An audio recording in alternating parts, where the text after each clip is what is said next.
Saudaraku yang terkasih, pada pagi hari ini kembali kita belajar dari ruang atas. Kita sudah belajar dua pokok sebelumnya. Yang pertama, kita sudah belajar tentang kasih dari Tuhan Yesus. Lalu minggu kemarin kita belajar tentang surga. Dan hari ini kita akan belajar dari ruang atas tentang janji-janji Tuhan Yesus. Mari kita bersama-sama membuka Alkitab kita. Saya ingin mengajak kita untuk membaca dari kitab Injil Yohanes pasal 14 ayat 7 sampai dengan ayat 31. Demikian firman Tuhan. Sekiranya kamu mengenal aku, pasti kamu juga mengenal Bapa-Ku. Sekarang ini kamu mengenal Dia dan kamu telah melihat Dia. Kata Filipus kepadanya, Tuhan, tunjukkanlah Bapa itu kepada kami. Itu sudah cukup bagi kami. Kata Yesus kepadanya, telah sekian lama aku bersama-sama kamu, Filipus, namun engkau tidak mengenal aku. Barang siapa telah melihat aku, ia telah melihat Bapa.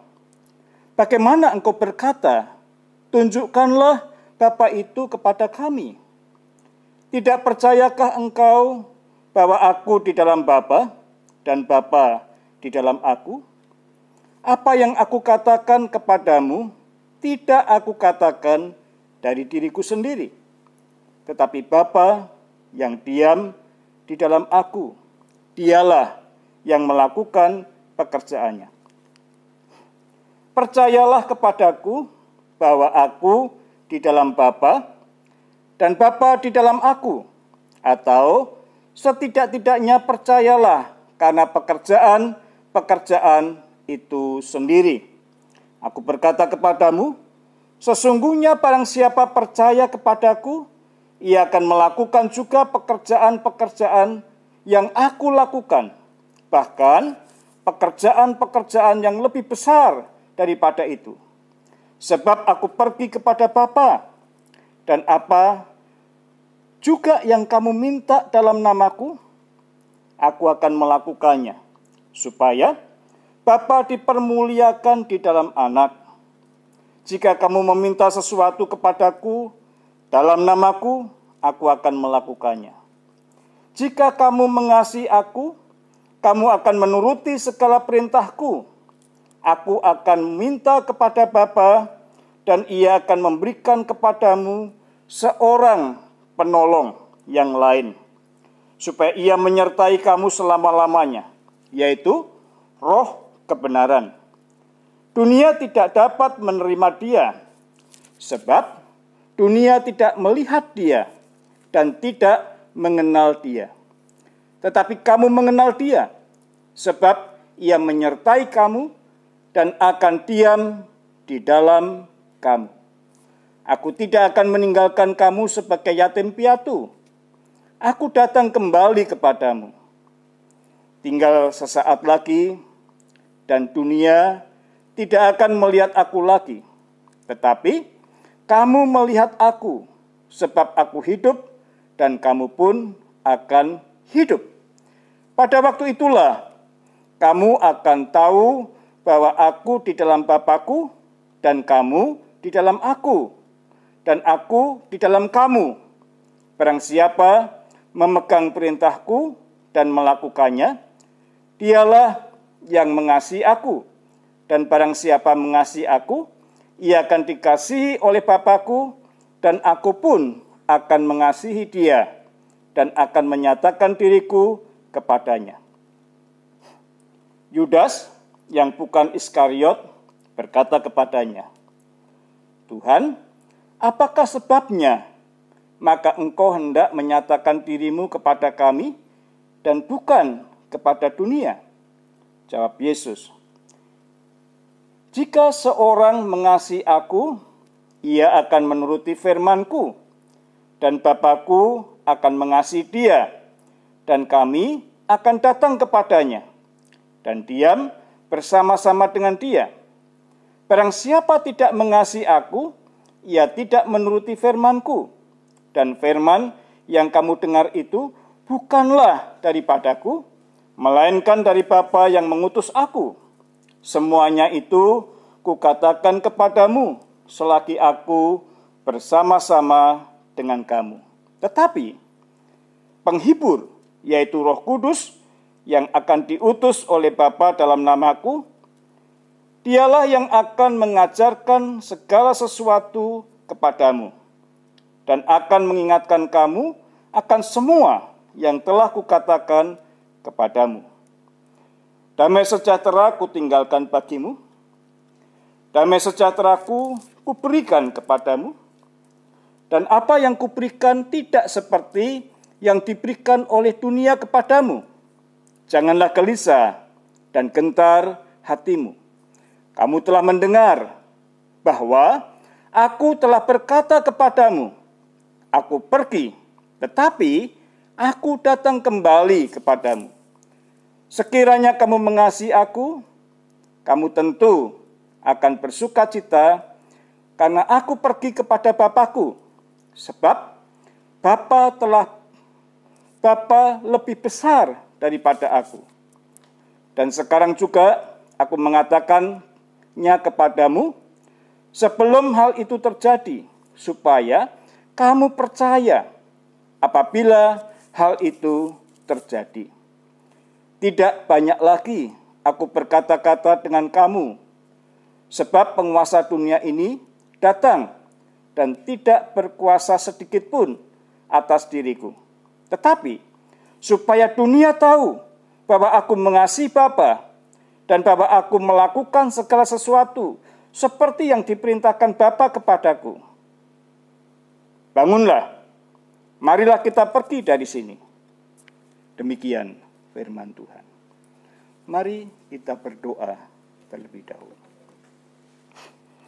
Bapa yang di sorga, terima kasih.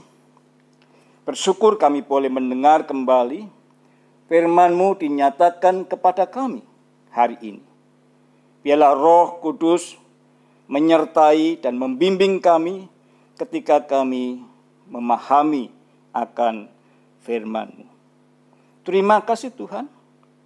Tuntunlah kami dan berkatilah pengertian kami hari ini. Dalam nama Tuhan Yesus kami berdoa. Amin.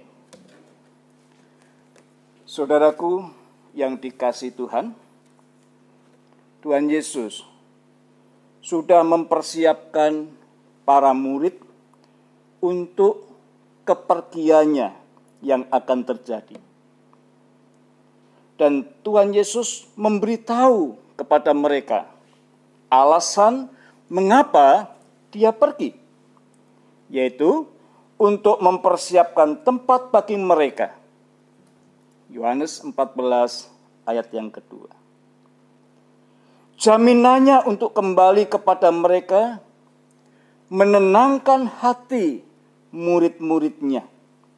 Tetapi pada saat yang sama mereka bertanya-tanya bagaimana mereka akan mengatasinya selama ketidakhadirannya. Dan setiap hari, setiap saat ketika Yesus bersama mereka, Yesus memberikan jawaban atas pertanyaan mereka dan mengarahkan pikiran mereka untuk menyelesaikan argumentasi mereka dan menguatkan mereka dengan kehadirannya. Sekarang Yesus akan meninggalkan mereka. Mereka akan seperti anak yatim yang tidak berdaya. Dan Yesus memberitahu para murid-murid ini dalam ayat yang keempat, Yohanes 14. Dan kemana aku pergi, kamu tahu jalan ke situ. Tapi seorang murid yang bernama Thomas berkata kepadanya, Tuhan, kami tidak tahu kemana engkau pergi. Jadi bagaimana kami tahu jalan ke situ? Ayat yang kelima, Yohanes 14. Dan Tuhan Yesus memberikan jawaban yang lebih lengkap, yang berisi banyak janji.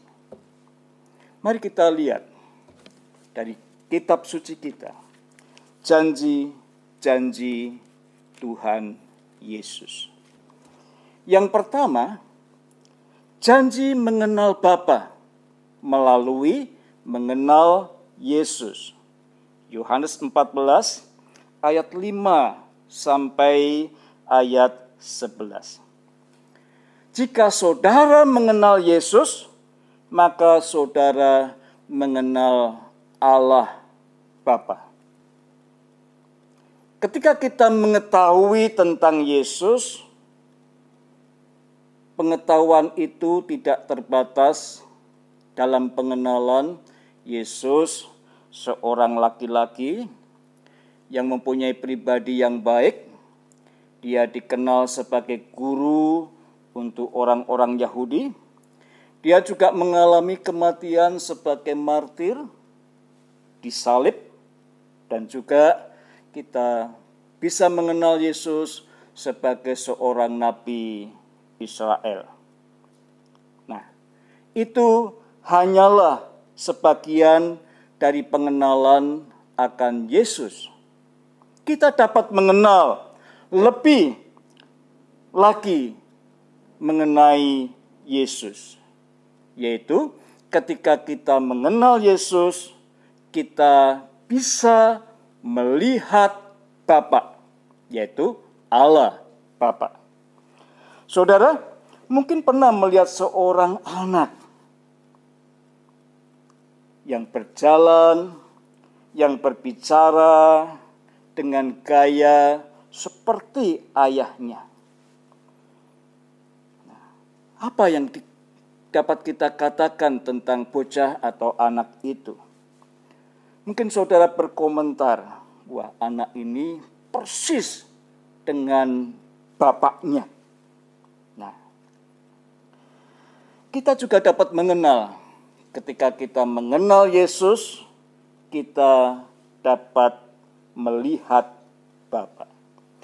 Jika saudara ingin tahu bagaimana perasaan Allah Bapa tentang manusia yang jatuh, maka lihatlah Yesus ketika ia berbicara dengan wanita Samaria di pinggir sumur itu. Dan jika saudara ingin tahu bagaimana perasaan Allah Bapa terhadap mereka yang sakit dan menderita, maka lihatlah Yesus ketika menyembuhkan orang buta, menyembuhkan orang lumpuh, dan menyembuhkan orang sakit kusta. Dan jika saudara ingin tahu bagaimana perasaan Allah Bapa tentang kesedihan, lihatlah Yesus ketika ia ada di kuburan Lazarus. Jika saudara ingin tahu bagaimana perasaan Allah Bapa terhadap anak-anak, maka dengarkan apa yang dikatakan Yesus. Biarlah anak-anak ini datang kepadaku. Yang ada dalam Injil Lukas 18 ayat 16. Dan jika saudara ingin tahu bagaimana perasaan Allah tentang orang berdosa, maka lihatlah Yesus ketika berurusan dengan Zakius, si pemungut cukai, yang diceritakan oleh penginjil Lukas dalam kitab Injil Lukas pasal 19 ayat 1 sampai 10. Janji mengenal Bapa melalui mengenal Yesus sendiri. Yang kedua, yaitu janji akan melakukan pekerjaan yang lebih besar. Injil Yohanes pasal 14 ayat 12 sampai 14.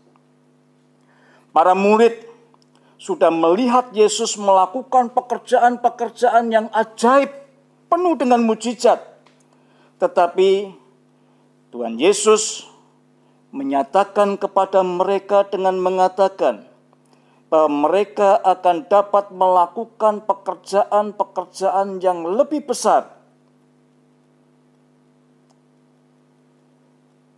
Siapakah mereka? Yaitu para murid. Ya, dan ketika kita bisa melihat pada hari Pentakosta itu, dan ketika turun Roh Kudus itu, maka apa yang dikatakan oleh Yesus di ruang atas itu terjadi. Tuhan Yesus ingin mereka tahu bahwa kuasanya dalam penyertaan Roh Kudus akan tinggal dalam kehidupan mereka, dan mereka dapat berkarya untuk menyatakan kerajaan Allah dengan pekerjaan-pekerjaan yang lebih besar.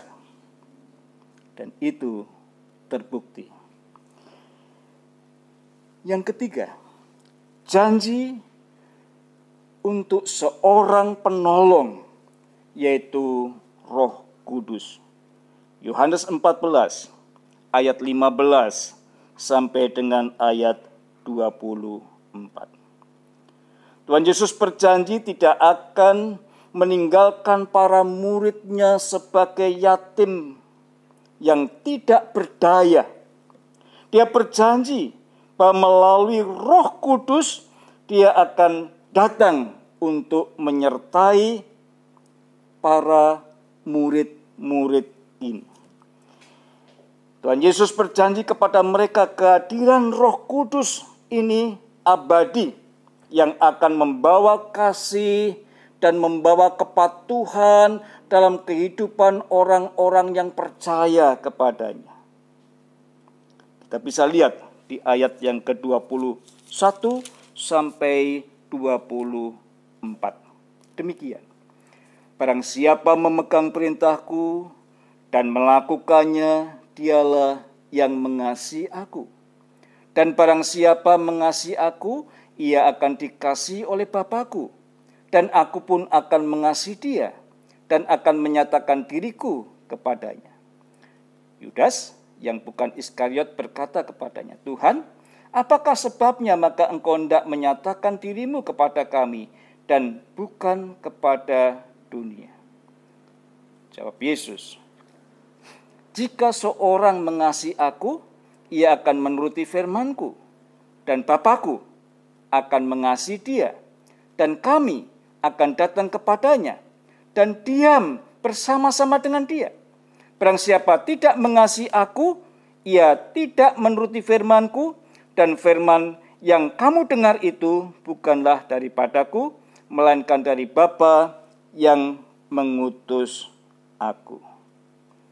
Yesus memberikan janji seorang penolong, yaitu Roh Kudus, yang akan menyertai dalam keabadian, dalam kehidupan para murid, orang-orang yang percaya dan memegang teguh firman Allah. Juga janji berkat melalui Roh Kudus. Ayat 25 sampai 26. Yesus menjanjikan Roh Kudus sebagai penghibur. Tetapi penghibur, yaitu Roh Kudus yang akan diutus oleh Bapa dalam namaku, dialah yang akan mengajarkan segala sesuatu kepadamu dan akan mengingatkan kamu akan semua yang telah kukatakan kepadamu. Gambarannya, seorang advokat adalah orang yang dipanggil untuk membantu seseorang di pengadilan. Roh Kudus adalah penghibur. Artinya, ia adalah juga pembela untuk menjadi wakil Kristus, menggantikannya, menyertai para murid secara tetap. Roh Kudus akan membimbing para murid ke dalam kebenaran dan membantu para murid Kristus mengingat kembali semua yang Yesus sudah katakan kepada mereka. Selama peristiwa yang terjadi dalam kehidupan para rasul, mereka ingat kata-kata yang Tuhan Yesus katakan kepada mereka sebelum penyaliban, dan mereka memahami dengan terang yang baru. Janji berkat melalui Roh Kudus. Dan yang kelima, Tuhan memberikan janji akan damai sejahtera. Ayat 27 sampai ayat 31 dalam Yohanes pasal 14.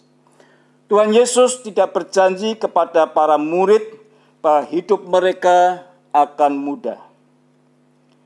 Damai sejahtera yang dijanjikan oleh Tuhan Yesus adalah kemenangan mengatasi kesulitan dan masalah.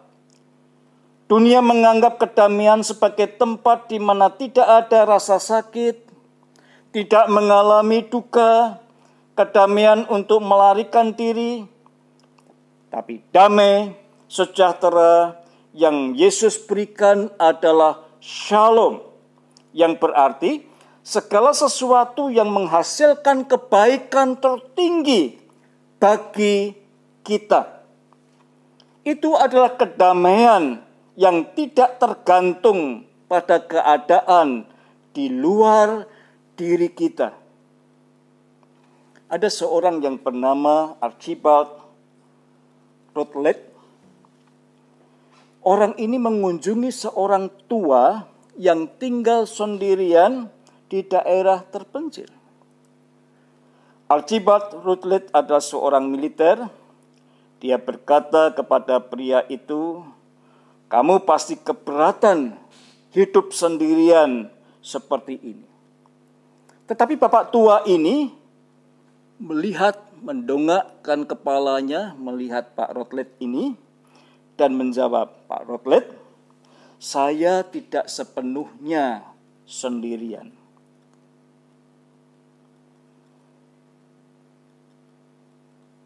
Saya merindukan semua orang yang datang, tetapi saya tidak merasa sendirian."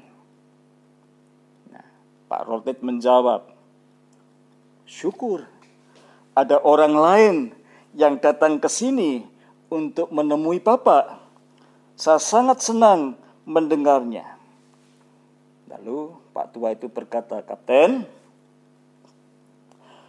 Bapak perlu tahu apa yang saya maksud. Bahwa yang saya maksud sebagai teman pertama dalam hidupku, dia yang selalu ada dalam hidupku, dia yang juga menjadi teman terakhir bagi hidupku, itu tidak lain adalah Yesus. Yesus yang selalu hadir dalam kehidupanku dan menemui aku setiap waktu. Dan kehadiran Yesus memberikan dalam hidupku kedamaian." Janji Tuhan Yesus akan damai sejahtera. Mari kita lihat. "Damai sejahtera ku tinggalkan bagimu. Damai sejahteraku kuberikan kepadamu. Dan apa yang kuberikan tidak seperti yang diberikan dunia kepadamu. Janganlah gelisah dan gentar hatimu. Kamu telah mendengar bahwa aku telah berkata kepadamu, aku pergi tetapi aku datang kembali kepadamu. Sekiranya kamu mengasihi aku, kamu tentu akan bersuka cita. Karena aku pergi kepada Bapakku, sebab Bapa lebih besar daripada aku. Dan sekarang juga aku mengatakannya kepadamu sebelum hal itu terjadi, supaya kamu percaya apabila hal itu terjadi. Tidak banyak lagi aku berkata-kata dengan kamu, sebab penguasa dunia ini datang dan ia tidak berkuasa sedikit pun atas diriku. Tetapi supaya dunia tahu bahwa aku mengasihi Bapa dan bahwa aku melakukan segala sesuatu seperti yang diperintahkan Bapa kepadaku. Bangunlah, marilah kita pergi dari sini. Kehadiran Yesus yang tinggal dalam hidup saudara akan memberikan kedamaian, yaitu damai sejahtera dalam kehidupan saudara. Saudaraku yang terkasih, hari ini dengan iman saudara dapat untuk mengalami janji-janji yang sudah disampaikan oleh Tuhan Yesus di ruang atas. Dengan iman saudara akan mengalami penyertaan Roh Kudus, berkat Roh Kudus, juga pengenalan akan Bapa, juga saudara akan dapat mengalami, yaitu damai sejahtera dari Tuhan Yesus. Dan secara pribadi, dengan iman yang saudara miliki, saudara juga akan dapat janji itu, yaitu melakukan pekerjaan besar yang dipercayakan kerajaan Allah kepada saudara. Percayalah, terimalah Yesus, dan alamilah janji-janjinya. Hari ini penting untuk saudara. Angkatlah tanganmu, akuilah bahwa Yesus adalah Tuhan dan Juru Selamat pribadi. Dan alamilah janji-janji yang sudah disampaikannya dari ruang atas. Mari kita berdoa. Bapa yang di surga, kami bersyukur karena pada hari ini kami boleh mendengar kembali pewartaan firman yang berisi janji-janji dari Tuhan Yesus. Terima kasih Tuhan, biarlah ini meneguhkan setiap umat-Mu yang sudah percaya dalam nama Tuhan Yesus. Kau memberkati semua sidang jemaat. Kami sungguh berharap Engkau melawat dan memberikan penyertaan. Dalam nama Tuhan Yesus kami berdoa. Amin.